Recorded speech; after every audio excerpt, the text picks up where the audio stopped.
Hello, I'm Dr. Paul Hutchins, President of Sampson Community College, and it's my pleasure to welcome you to the first edition of the President's Corner, a monthly opportunity where I'll talk to faculty, staff, and members of our community about things and happenings at Sampson Community College. And it's my pleasure today to welcome the Dean of Continuing Education, Ann Butler, as my first interviewee, and it's a pleasure to have an opportunity to chat with you today, Ann. Thank you, Dr. Hutchins, for inviting me to be your first guest, and I always look for every opportunity to talk about continuing education, so thank you for giving me the chance to do this and to brag a little bit, or a lot, about where I work and the people with whom I work. Excellent. Well, Ann, why don't we start by getting you to explain, if you would, to the audience about the purpose and scope of the mission of continuing education at Sampson Community College. The mission of continuing education is to serve the needs of employers in this area, to serve the needs of citizens in this area who want to improve their skills and their education so that they will have better job opportunities that will give them the opportunity or the chance to become productive citizens, to gain personal fulfillment, and really to achieve their personal goals and their educational goals. And so that's a big area, and so it's a big job. Absolutely. So does continuing education offer opportunities and programs to get people into the workforce, and or perhaps that are already in the workforce where they can come in and kind of sharpen their skills and be able to move up in the business or industry that they're working in? Yes, sir, we do. We actually have 6 areas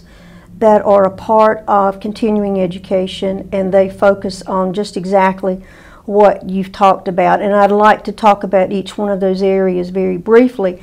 The first one being basic skills, and that is the area of continuing education that focuses on helping people get those basic fundamental skills in reading, language, and mathematics that are absolutely essential to getting meaningful jobs, to becoming productive in the community, and that will improve employability skills and help people become more self-sufficient. The 3 areas that are part of basic skills are adult basic education, which focuses on helping people become literate in those 3 areas that I talked about: English, math, and reading, that for whatever reason they did not get in their formative years in school. The second area is high school diploma equivalency, and here that would be the GED, that can help young people or adults get that high school diploma that now is becoming more and more critical to getting a good job and getting a good career. And then the third area is English as a second language. We have an exploding Hispanic community in this area, and these folks are very eager to learn our language so that they can better navigate in our society.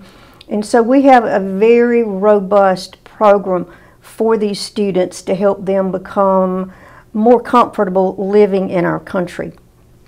The second area that we have is HRD, and that's human resource development, and that is the area that really focuses on helping people who may have never had a job, who have lost a job due to an industry layoff, or that are underemployed, possibly working part-time in the fast food industry, but not really making enough money to be able to be financially stable. This program helps them, those folks, to get those basic skills needed to get jobs. It's amazing to me, and I guess anybody who's worked for a long time, that there are a lot of folks who don't know how to fill out a job application. They don't know how to write a resume that can help promote themselves so that they can actually go in to a potential employer and sell that employer on their abilities. And the class also focuses on key job skills such as time management. Knowing that you got to go to work on time, and when you're there, be productive. And teamwork. A lot of young people going into jobs these days don't understand that you've got to be able to work with people and get along with folks in order to be able to do your job effectively. So HRD focuses on this. The third area is occupational extension, and that's the biggest area of continuing education, and that's the area that focuses on fire, rescue, allied health programs. We do law enforcement training, and to do their mandated in-service training that was required of them every year. Probably the biggest area that a lot of people are getting to know more and more about in occupational extension is truck driver training. And that is a program that started in 2007 with just a handful of people. And now we maintain a lengthy waiting list of men and women who see that as a marvelous opportunity to get great paying jobs, and where there's so many opportunities, not only locally with agribusiness and other industries in this area, but they can go anywhere in the country if they choose to get a truck driver job. So that's a really big area. Customized industry training is another part of continuing education, where we do industry-specific training that focuses on job growth, that focuses also on technology enhancement and on productivity enhancement. And there is training available to industries for these specific areas at no cost to those industries if they choose to get involved in a customized training project. And we have a large number of businesses in Sampson County who have taken advantage of this. Small Business Center is our fifth area, and that is the part of the college or the part of continuing education that helps people who want to become entrepreneurs, who want to go out and start their own business. And we provide assistance to them through one-on-one counseling, as well as seminars that can help build their skills, whether it be in tax knowledge or accounting, any number of things. And there's no charge at all for any of this assistance to people who are wanting to explore starting their own business. And then the sixth area is community self-supporting, and those are the classes that when I worked for the college a number of years ago, we kind of thought of as our fluff classes, the ones that are the feel-goods. At one time it was knitting and sewing, and we still do some of that, but a lot of the classes we focus on now are classes that really, they're personal enrichment classes. We have creative art, we have photography classes, we have cake decorating, so kind of a wide range of classes that people can do for their own personal enjoyment. So that's kind of a broad overview of what we do in continuing ed. Excellent. Well, I want to switch gears and get you to talk about perhaps some of the new classes that you're looking at starting, and we're going to do that after we pause for a brief commercial break here, and we'll be back with more of a President's Corner in just a moment. If you need help paying for college or career school, the Office of Federal Student Aid might be your best option. We offer more than $150 billion to students each year in the form of grants, loans, and work-study funds. And federal student aid can be used to pay for school expenses, such as tuition, room and board, and books and supplies. After you've filled out the free application for federal student aid, or FAFSA, you'll receive an award letter from each school you list on your FAFSA. This letter explains both the federal and non-federal financial aid options that a school is offering you. So let's talk about federal aid. If you qualify for and receive a federal grant, you won't have to repay the money. That will definitely help offset the cost of school, but you may still need additional help. If so, a federal student loan might be your answer. Remember, a student loan is just like any other loan. It's borrowed money that will have to be repaid with interest. If you plan to take out a loan, consider federal student loans first.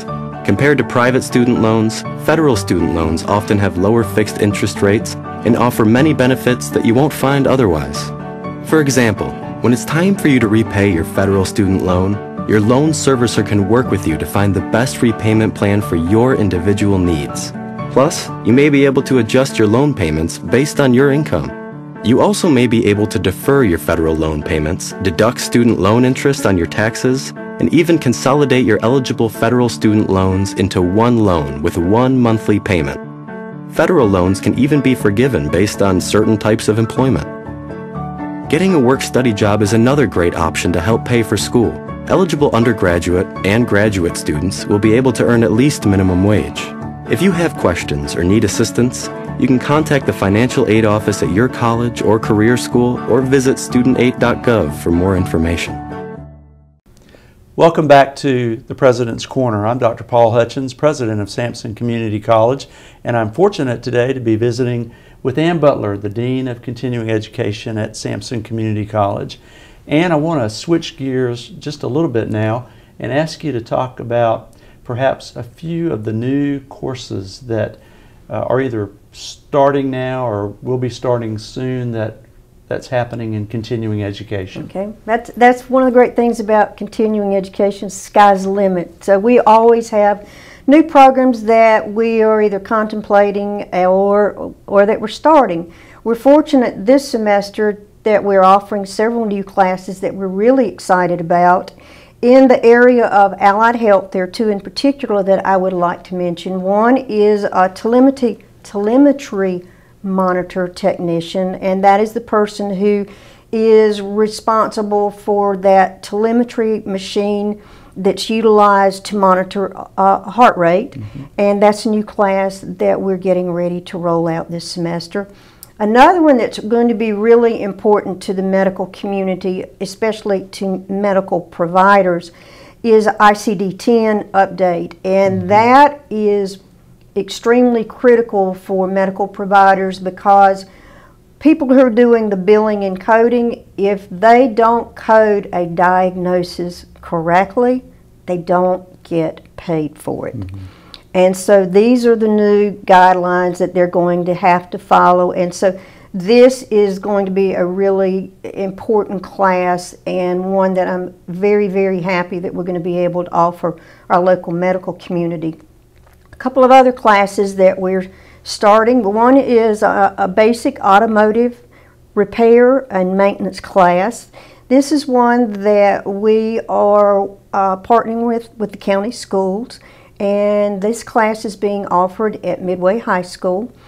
At one time years ago, we had our own automotive department at the college, but that has been gone for a long time. And so we looked to the county schools because we knew there was a program at Midway. We knew that there was an instructor there who had some interest in helping us do some teaching, and who is extremely qualified and certified to do this, and we'd had a lot of requests for it. So this is a class that we're really happy to be able to offer to adults, and we hope to get men and women involved in this class either now or going forward, because I need to know what to do if my car breaks down on the side of the road, whether it's replacing a tire or just something really simple. I think it's something we can all benefit from knowing. Another new class is our ground school for people who want to become pilots or think they would like to become pilots. This is a class we started last week, and we've got a number of people enrolled in, about 10 people enrolled in it, and we are really excited about this because this is a brand new venture, and the folks who are enrolled in the class seem to be enjoying it. Another one is involving photography, and for the past couple of years, Gloria Edwards has been teaching classes for us, and we've had so much interest in the photography classes that she has agreed to offer an advanced Shutterbugs class, Shutterbugs 3, that will start on February the 18th. And this one's going to focus on advanced skills such as learning to use the different settings on a camera, shooting whitewater, which is like waterfalls and different types of running water, and we're also going to do a lot in this class on night photography. So Excellent. really honing people's skills to enable them to do some exciting things with their camera that they'd never really thought they could do. Wonderful. So these are some things on the horizon. And I know you're getting ready to start a yoga class in the month of February. Yes, we are. We are starting a yoga class on February the 9th, and we're going to offer that in our ammonia refrigeration building that's on the back side of the campus from 5:30 to 6:30, and it'll be spread out over an entire semester, which will make it very affordable for people to come. And I think it'd be a great way for people who, especially working folks, who want to know how to wind down at the end of a busy day and kind of work the kinks out of ourselves before we go home. Excellent. Whereas I tell my husband to work the meanness out of me before I go to the house.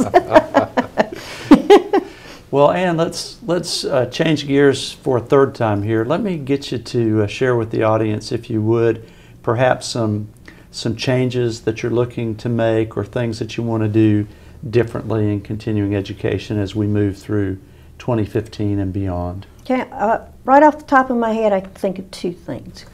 One involves our truck driver training program. We have three components of the training program. One is the classroom part of it that's here on campus. And the second part is the open road, which people see our trucks all over Sampson County and surrounding areas.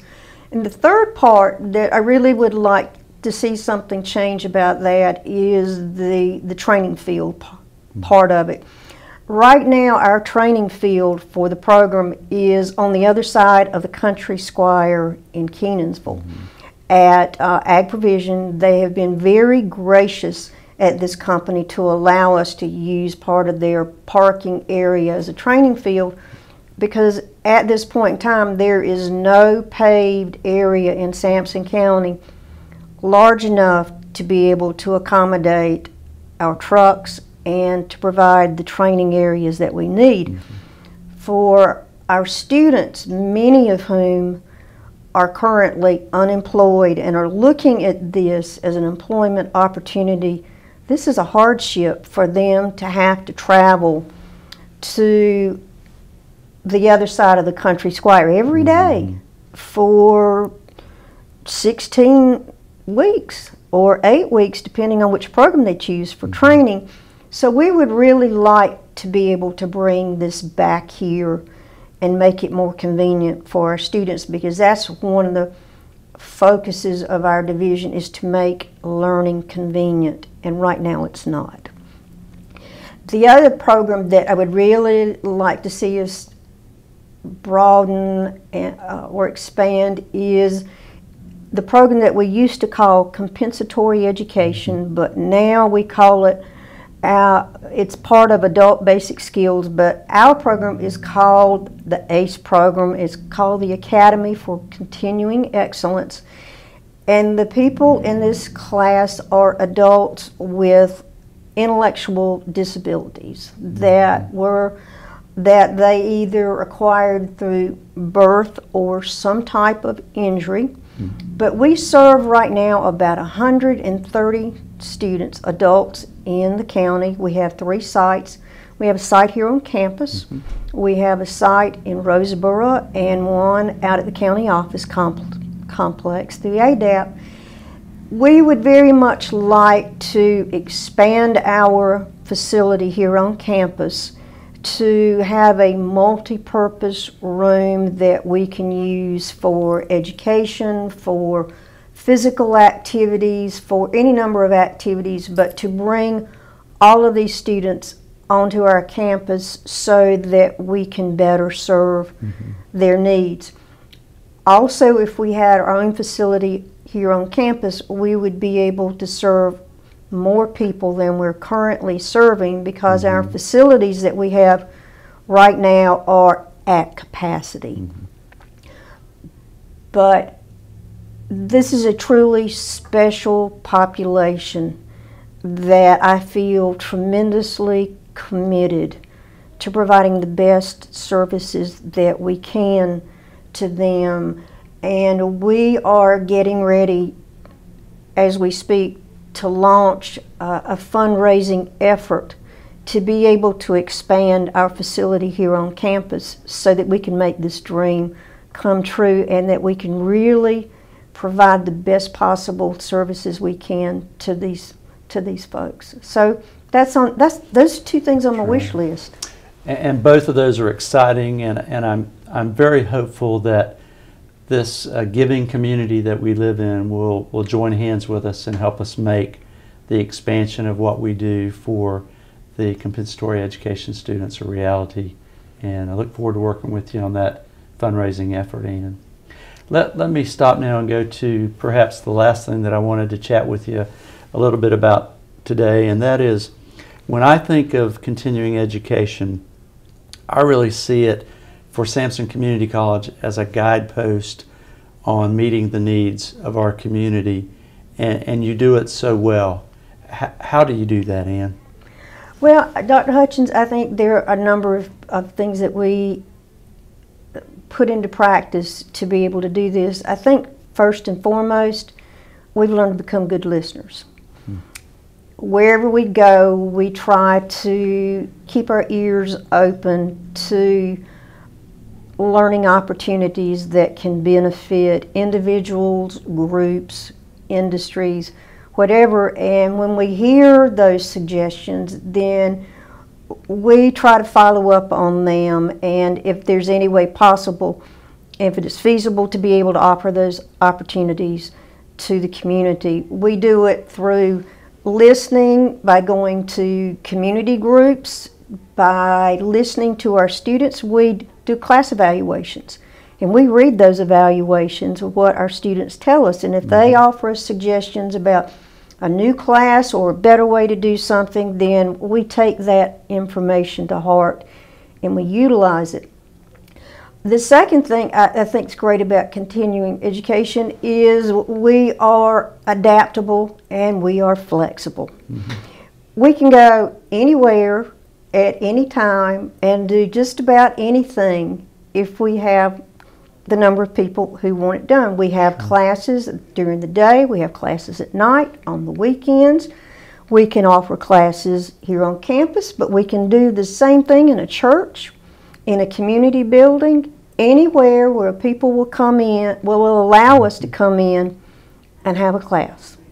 And I think that's wonderful. We have learned to change on a dime. There are times when we think we have a class that's going to start at a particular time and something comes up and we have to change it. And that's just a part of what we do, which makes continuing education opportunities all the more attractive to people because we're flexible. The third thing that I think is really important is that we communicate to people in a lot of different ways. We try to use every method that we can to get the word out to people, whether it's the monitor out or the marquee in front of the college, the newspaper, the radio, Chamber of Commerce listing. We try all types of ways to get our message out because we realize people get their information in a lot of different ways. And so we have to be knowledgeable about that and use those opportunities to be able to reach our audience. And let me reference my notes, make sure I don't forget anything. And convenience. I think that's a really important aspect of continuing education programs, is that we, in every way possible, we try to make learning convenient. One of the things that we've done in the past couple of years to make learning more convenient is we've started offering our online classes, Ed2Go. And we are seeing an increasing enrollment in those classes, and it's about 300 classes that people can access by going to our website and looking at Ed2Go. And the classes range from everything from photography to computer skills to genealogy, if you want to research your family history, just a wide range. So there are a number of things that I think we employ to try to meet the needs of this community as far as education. And for us, it's a constant learning process. We're always trying something different to reach people and to be attentive and to be reactive to what people want as far as their education and making their lives better. Okay? That's it in a nutshell. Well, thank you so much, Ann. I want to thank you again for being my first guest on the President's Corner. I've enjoyed this opportunity to visit with you, and thank you for the leadership you provide here at Sampson Community College. We're grateful to have you as a part of our staff. Well, Dr. Hutchins, I'm just a member of the band, and you're the leader of the orchestra, and you make great things happen for us, and I appreciate that, and I appreciate your leadership. It's a pleasure to work with you. Well, thank you, Ann. Well, as we close this session of the President's Corner, I guess I would remind our audience that our new slogan here at Sampson Community College is "Begin here and go anywhere." And I can tell you today that the things that Ann has shared with us about continuing education really indicates that that is true. You can come here and get a great education and go on and be successful anywhere that you want to be. I want to invite you to join us again in the future. This will be a monthly program, and I also want to thank Star Communications for providing the Sampson Community College channel here through Star Vision, and we're grateful for their support. So thank you for joining us for President's Corner, and we'll see you next month.